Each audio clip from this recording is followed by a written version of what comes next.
오늘은 특별히 영상을 통해서 어떤 이유로든 영상을 통해서 같이 예배하는 분들께 한번 인사하고 싶습니다. 샬롬. 능력 있는 믿음의 사칙 연산 마지막 시간입니다. 이상하지만 그렇게 된다라고 하는 것이 우리 신앙에서 일어나더라라는 것이죠. 다시 한번 이 주변 분들과 이렇게 한번 인사하겠습니다. 옆에 분들에게 인사하시는데 기도 없이 지나치게 열심으로 살지 마십시오. 이렇게 한번 인사해 보세요.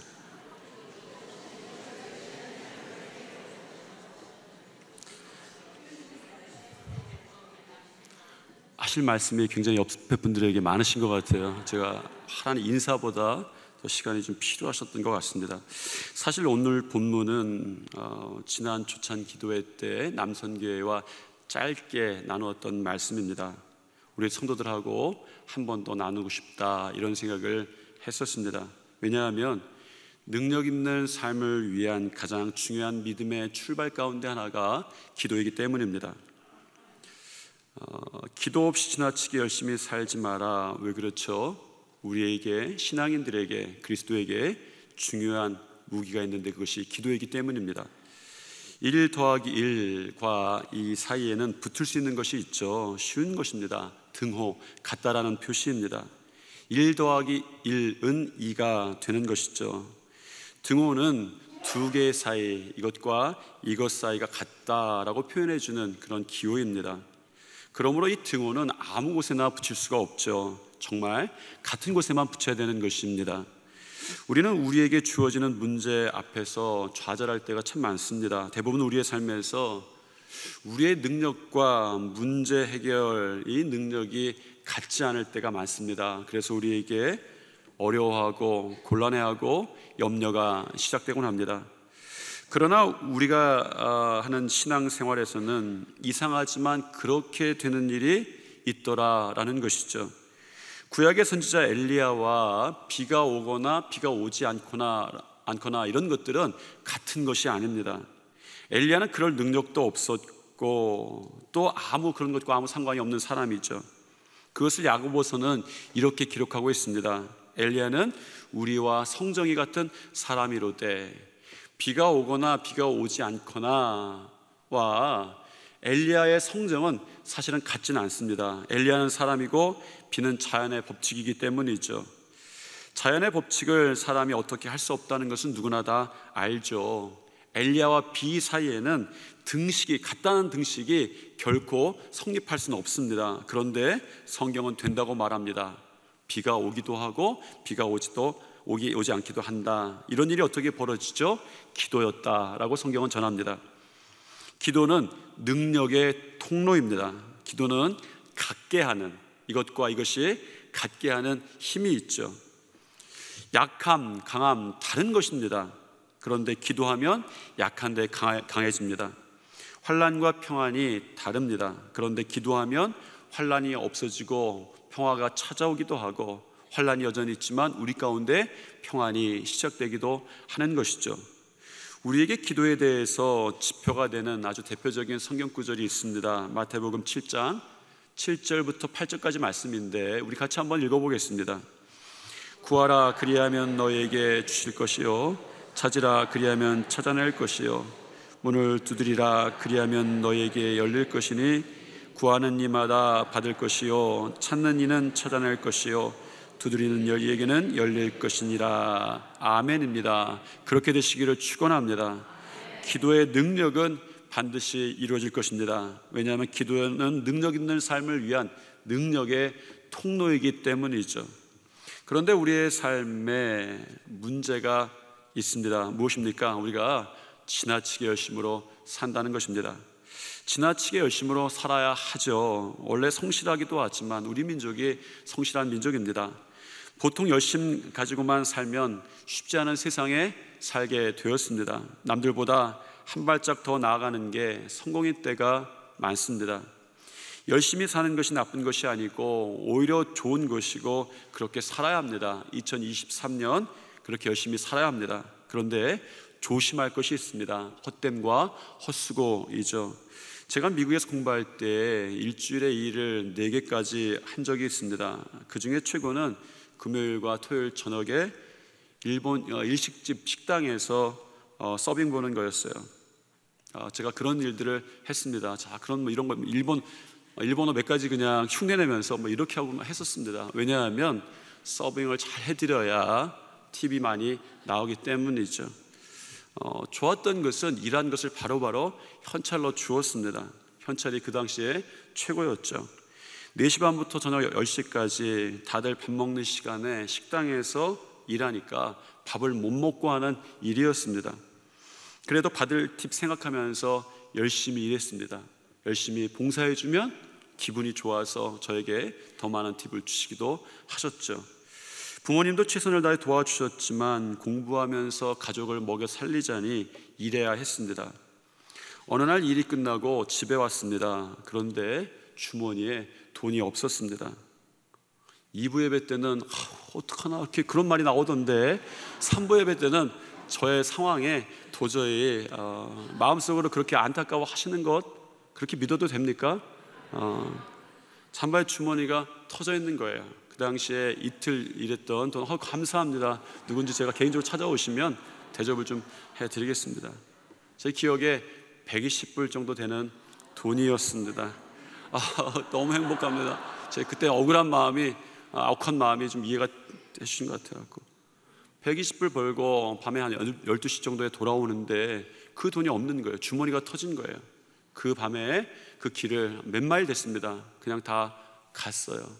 자전거를 타고 갔던 기억이 있습니다. 가면서 딱 찾은 거예요. 없습니다. 그래서 그때 일주일을 살아갈 열심히 헛되었고 또 헛된 수고로 끝났습니다. 사실 이것은 일생 가운데 작은 것이죠. 여러분 가운데 얼마나 더 큰 열심이 헛됨으로 변하는 경우가 참 많습니까? 사업에 열심히 투자를 하시죠. 열심과 상관없이 흉년이 들기도 하는 거예요. 우리나라에 1년에 폐업하는 사업이 얼마나 되는가 한번 찾아보았더니 이번 연도는 아니고 2020년도에 지표해 보았더니 약 100만 곳이 창업을 합니다. 1년도 못 돼서 문을 닫은 것이 한 40% 정도 된다고 말하고 이것을 5년으로 따져보면 한 70%가 폐업을 한다는 거예요. 새벽부터 나가서 열심히 일했을 것은 제가 그냥 생각이 됩니다. 살아보려고 건강 해쳐가면서 지나치게 열심히 일하는 분들이 우리 한국 사람들이죠. 어디 사업뿐입니까? 여러분 가정에 얼마나 열심히 투자하십니까? 열심만큼 열매가 안 생길 때도 있는 것이죠.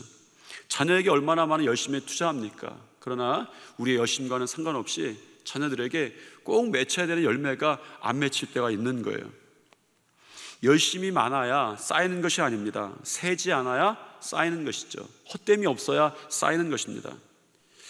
열심히 사는 것이 나쁜 것은 아닌데 그러나 지나치게 열심히 살 때에 여러분들이 반드시 점검해야 되는 것이 있습니다. 기도입니다. 지나치게 열심히 살면 줄어드는 것이 있어요. 기도입니다. 기도의 시간이 지나친 열심에 빼앗길 때가 있는 거예요. 그렇게 생기는 거예요. 열심히 일하는 시간 때문에 기도의 시간이 줄어드는 것을 경험합니다.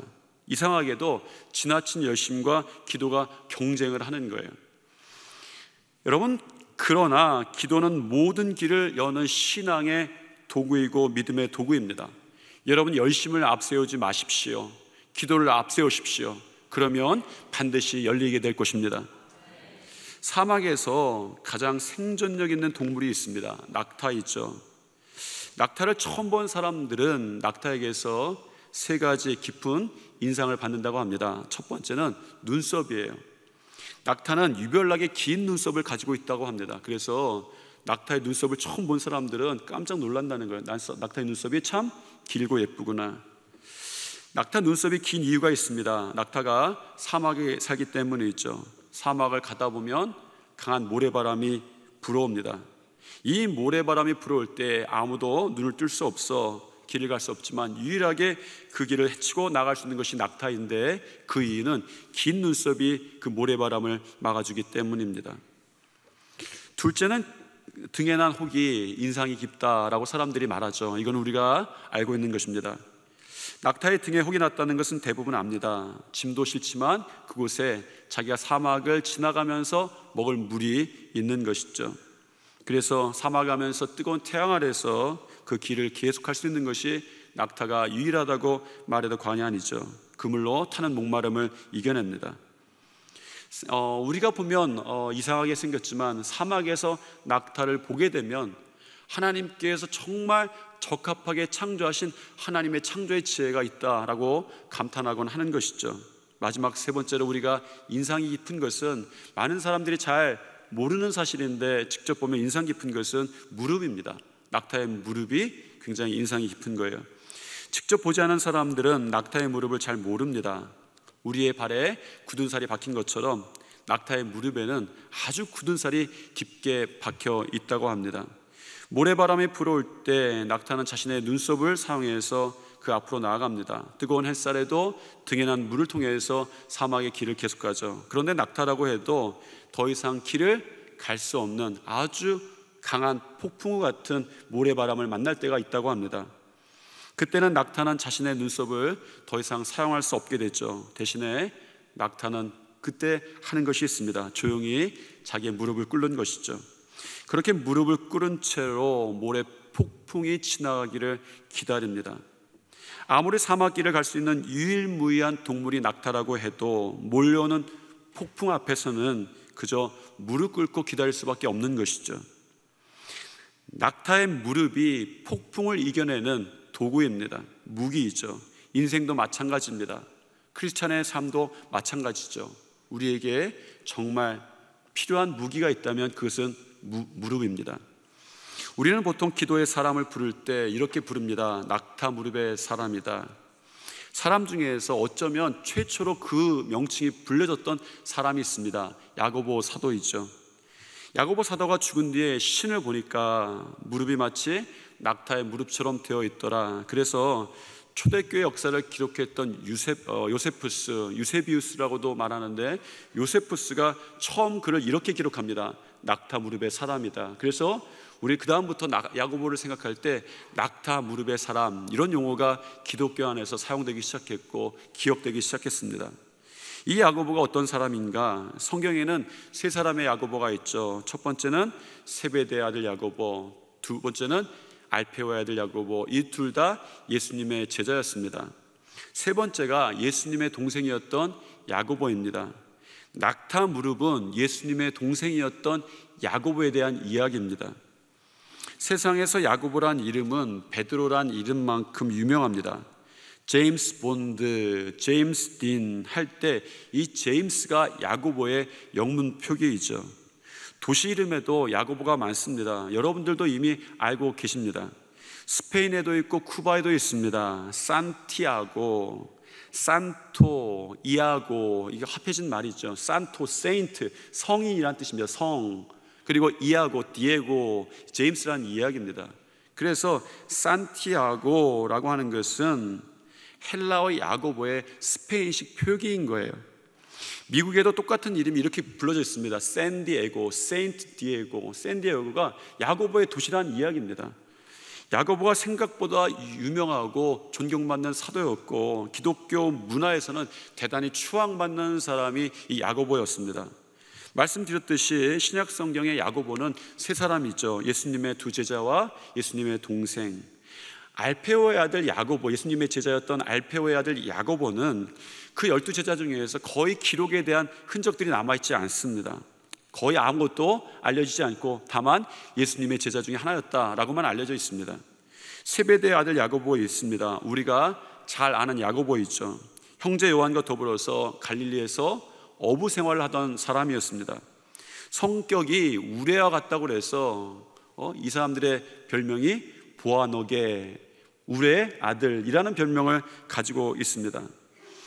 그러나 이 야고보는 너무나도 일찍 순교한 거예요. 사도행전 12장쯤에 보면 그는 너무나도 일찍 순교해 버립니다. 그의 이야기가 사실 남아있지는 않죠. 예수님의 동행했던 이야기 외에는 잘 남아있지는 않습니다. 이런 것으로 볼 때 낙타 무릎으로 알려진 이 야고보는 예수님의 동생이었다라고 받아들여지죠. 낙타 무릎 야고보 얼마나 기도했으면 낙타 무릎이라고 그렇게 그냥 고백이 나왔을까? 그 무릎을 보는 순간에 낙타 무릎의 사람이다 라고 고백이 나온 거예요. 낙타 무릎의 사람의 특징은 그 무릎 관절이 앞으로 튀어나왔다고 합니다. 야고보가 얼마나 기도에 열심이었는지 알 수 있죠. 그의 기도의 깊이도 기도의 넓이도 알 수 있는 별명입니다. 지금은 은퇴했다고 제가 잘 모릅니다만 은퇴했다고 생각하지만 발레리나 중에 강수진이라는 분이 있습니다. 아마 현역은 아닐 것 같아요. 발레에 대해서 제가 잘 모르지만 그분이 최고의 발레리나 중에 한 분이라는 것은 제가 귀등으로는 들어봤습니다. 찾아보니까 대한민국 발레계의 대표적인 인물이었을 뿐만 아니라 독일의 무형문화재로도 등재되어 있다고 하죠. 저는 기본적으로 예술적 능력은 하늘로부터 받았다 이렇게 생각합니다. 그래서 제가 노래 못하는 것 별로 부끄럽지 않습니다. 가끔가다 앞에 나와서 노래 막 힘들게 부를 때가 있어요. 잘못 부를 때 있는데 전혀 얼굴 빨개지지 않습니다. 왜? 하나님이 저를 그렇게 만드셨으니까. 그런데 발레는 모르지만 전에 그녀의 발을 TV로 본 적이 있습니다. 발이 온통 굳은 살 투성이었을 뿐만 아니라 기형적으로 발이 변형이 된 거예요. 그녀의 천사 같은 춤이 그 발에서부터 나왔다라고 말합니다. 발레리나의 실력은 발에서 나옵니다. 신앙인의 실력은 무릎에서 나온다는 거예요. 그런 면에서 야고보는 실력 있는 사람입니다. 실력 있는 그리스도인인 건 당연하죠. 그 예수님의 동생 야고보의 실력이 드러나는 책이 있습니다. 야고보서입니다. 이 야고보서는 예수님의 동생이었던 이 야고보 사도가 나중에 예루살렘 교회의 큰 중심 인물이 되었던 이 예수님의 동생 야고보가 썼다고 알려져 있습니다. 낙타 무릎의 사람 예수님의 동생 이 야고보는 별명처럼 기도에 관심이 참 많았습니다. 그가 특히 자신의 기도의 모델로 삼았던 사람이 있습니다. 구약의 선지자 엘리야였습니다. 그는 엘리야 선지자를 묵상하면서 자신이 쓴 야고보에서 이렇게 이야기합니다. 오늘 우리가 보았던 본문 말씀인데 같이 한번 읽어보겠습니다. 엘리야는 우리와 성정이 같은 사람이로되 그가 비가 오지 않기를 간절히 기도한즉 3년 6개월 동안 땅에 비가 오지 아니하였다라고 말하죠. 구약의 엘리야는 정말 대단한 선지자였습니다. 하나님께서 그를 사용하신 쓰임새가 대단한 거예요. 한 나라에 대한, 한 시대에 대한 예언을 한 큰 선지자였습니다. 어떤 때는 과부의 죽은 아들이 기도로 살아나기도 했습니다. 그런데 야고보는 엘리야를 보면서 그것을 안 본 거예요. 엘리야는 능력이 대단한 사람이로되 라고 본 것이 아니라 엘리야의 성정을 봤습니다. 엘리야의 성정은 나 야고보와 같은 사람이로되, 엘리야의 성정은 우리와 같은 사람이로되 라고 시작하는 거예요. 엘리야의 기도의 기적의 능력들이 나타나는 것은 그의 능력이라고 말하지 않습니다. 성정은 똑같습니다. 무엇이 다르다고 말하죠? 기도가 다르다고 말합니다. 성정이 똑같은 사람인데 기도하니 달라졌습니다. 성정도 똑같고 열심도 똑같으면 대개 결과는 비슷합니다. 이것을 데이터라고 말하죠. 이런 데이터를 모아놓은 것이 빅데이터입니다. 왜 빅데이터를 만듭니까? 비슷하면 예측이 가능한 거예요. 그런데 성정도 똑같고 열심도 똑같은데 비슷한 결과가 나온 것이 아니라 달라진 거예요. 그것을 야고보서는 이렇게 이야기하는 거예요. 사람들에게 성정은 똑같습니다. 같습니다. 그의 개인적인 능력이 하나입니다. 그에게 한 가지 더해진 것이 있는데 그것이 기도였습니다 라고 반드시 얘기하고 싶은 거예요. 그것이 오늘 본문입니다. 솔직히 믿는 사람과 믿지 않는 사람에게 차이가 없어 보입니다. 성경 보면서 제일 억울한 말씀이 있어요. 여러분들은 어떠신지 모르겠지만 여러분 성경 보면서 여러분 억울한 말씀 있으십니까? 저는 억울한 말씀이 있는 거예요. 예수님의 말씀이 너무 저에게 억울하게 다가오는 거예요. 마태복음 5장 45절입니다. 그 말은 무슨 말씀이냐면 하나님께서 그 해를 악인과 선인에게 비추시며 비를 의로운 자와 불의한 자에게 내려주십니다. 이런 말씀인 거예요. 기도해도 안 해도 비가 오고 햇빛도 비친다. 기도해도 햇빛을 받고 기도 안 해도 햇빛 받고 하나님 잘 믿어도 햇빛을 받고 하나님 잘 안 믿어도 햇빛 받는다. 이거 얼마나 억울한 이야기입니까? 어떻게 비가 똑같이 오고 햇빛도 똑같이 올 수 있는가? 좀 믿는 사람들 우대해줘야 되는 거 아닙니까? 믿음이 강하면 강할수록 좀 우대해줘야 되는 거 아닙니까? 그런데 예수님께서 어느 날 사람들에게 말씀하시는 거예요. 비가 똑같이 내린다. 하나님께 비를 똑같이 주신다, 햇빛도 똑같이 주신다 라고 말씀하시는 거예요. 엘리야에 대해서 묵상하신 한 목사님의 글을 제가 읽은 적이 있습니다. 그분도 이런 똑같은 고뇌의 과정을 지나오셨던 것 같아요. 비도 똑같이 내리고 햇빛도 똑같이 비추면 기도할 필요가 뭐가 있냐는 거예요. 그러다가 어느 날 이 야고보가 기록한 이 엘리야의 구절을 보면서 묵상하면서 응답을 받게 되셨던 것 같아요. 그리고 이렇게 묵상의 글을 쓰셨습니다. 이런 이야기예요. 엘리야가 기도하니 비가 안 온다. 다시 기도하니 비가 온다. 기도하면 비가 와야 할 때는 온다. 기도하면 비가 오지 말아야 할 때는 안 온다. 그런데 기도 없으면 엇박자다. 이런 타이밍 맞지 않은 때를 가뭄 홍수라고 부른다. 풍성한데도 재앙이라고 부른다. 타이밍이 맞지 않기 때문이다. 있어야 할 때 없고 없어야 할 때 있기 때문이다 라는 거예요. 저는 이 글을 읽으면서 이 글에 전적으로 동의하게 되었습니다.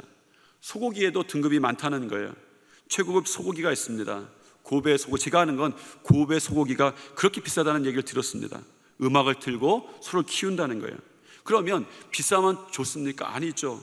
배가 너무 부를 때 이런 고기 소고기를 주면 저한테 아무 행복한 선물이 되지는 않습니다. 물을 많이 준다고 화분에 식물이 잘 자라는 게 아니죠. 오히려 뿌리가 썩을 때도 있습니다. 가끔 집안에서 엉뚱한 곳에서 어떤 물건이 나올 때가 있어요. 그게 정말 필요할 때는 없다가 나중에 나옵니다.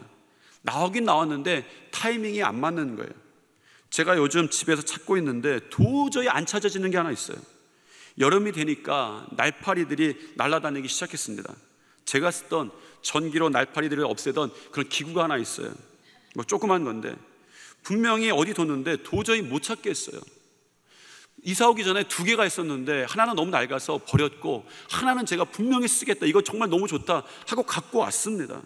분명히 가져온 기억은 있는데 못 찾겠어요. 그런데 이게 언제 나와요? 제가 생각했습니다. 이거 겨울에는 반드시 나옵니다. 여러분, 날파리 다 사라졌을 때는 나오는 거예요. 여러분, 우리 주님은 구하지 않아도 될 때 주어지고 찾지 않아도 될 때 얻고 열리지 않아도 될 때 열리는 것에 대해서, 이 기도에 대해서 말씀하신 것이 아닙니다. 예수님이 이렇게 말씀하시죠. 구하라 그리하면 너에게 주실 것이요, 찾으라 그러면 찾아낼 것이요, 문을 두드리라 그러면 열릴 것이다 라고 말하는 거예요. 언제나 열려있는 물이 아니라, 언제나 주어진 것이 아니라, 내가 이것이 필요하다고 찾을 때에, 문에 닫혀있을 때에 기도하면 열려지게 되고, 기도하면 찾아지게 되고, 기도하면 구해진다라고 말씀하시는 거예요. 내가 구하는 타이밍이 있습니다. 내가 찾는 타이밍이 있습니다. 열려야 되는 타이밍이 있습니다. 그때 기도하라는 거예요. 구하라 주실 것이요, 찾으라 찾을 것이요, 문을 두드리라 열릴 것이다.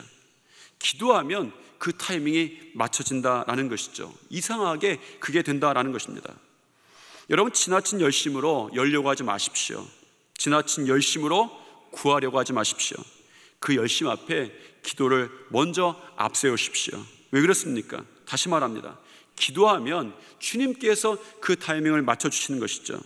그것을 우리는 하나님의 시간이다라고 말하는 거예요. 여러분, 신앙이 무엇입니까? 하나님의 시간을 사는 거예요. 우리 주님의 타이밍에 맞추게 되는 거예요. 나의 열심으로, 나의 열심으로 만든 나의 시간을 만드는 것이 아니라 하나님이 허락하신 시간이 우리에게 있다는 거예요. 기도하면 그 시간을 살게 된다는 거예요. 그 기도하면 주님이 맡기신 그 타이밍을, 우리가 그 타이밍의 시간을 산다는 것입니다. 그것이 축복이라는 것을 아셔야 합니다. 열심히 사십시오. 열심히 사는 것이 나쁜 것이 아닙니다. 다만 기도 없이 지나치게 열심히 살지 말라라는 것이죠. 타이밍이 안 맞으면 헛수고입니다. 타이밍이 안 맞으면 가뭄이 되기도 하고 홍수가 되기도 합니다. 그래서 시편 127편의 기자는 우리들에게 이렇게 전하고 있죠. 시편 127편 1절 2절의 말씀입니다. 다 같이 한번 읽어보겠습니다. 그래서 집을 세우지 아니하시면 세우는 자의 수고가 헛되며, 여호와께서 성을 지키지 아니하시면 바스꾼의 깨어있음이 헛되도다. 너희가 일찍이 일어나고 늦게 누우며 수고의 떡을 먹음이 헛되도다. 그러므로 여호와께서 그의 사랑하시는 자에게는 잠을 주시는도다 라는 거예요. 우리의 열심과 상관없이 우리는 근심의 시간을 맞이할 수 있습니다. 우리가 만든 시간인 거예요. 우리가 사는 시간입니다. 그런데 하나님의 시간을 사는 사람은 이렇게 된다는 거예요. 여호와께서 그의 사랑하는 자에게 잠을 주시는도다. 왜 그렇습니까? 하나님께서 그 열심을 헛되게 만드시지 않으시고 하나님께서 그 타이밍, 그 문을 열어주시기 때문이죠. 여러분이 기도할 때에 하나님의 시간이, 주님의 타이밍이 여러분들에게 시작될 줄 믿습니다. 여러분의 인생에도, 가정에도, 자녀에도, 사업에도, 꿈과 비전에도 하나님의 시간이 시작되시기를 축원합니다. 우리 옆에 분과 다시 한번 이렇게 인사하겠습니다. 기도 없이 지나치게 열심으로 살지 마십시오.